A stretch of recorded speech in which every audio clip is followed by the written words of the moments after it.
அசாத்தியங்கள் சாத்தியமே. தேவா உங்க வார்த்தையாலே அசையாத மலை கூட அசைந்திடுமே.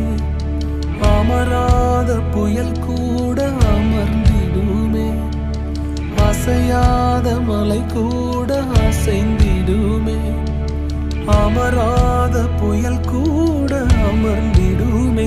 எல்லா புகழும் எல்லா கணமும் என்னில் அசாத்தியம் செய்பவர்க்கே. எல்லா துதியும் எல்லா உயர்வும் என்னில் நிலைவரமானவர்க்கே. எனக்காய் நிற்கும் இயேசுவுக்கே, எனக்காய் பேசும்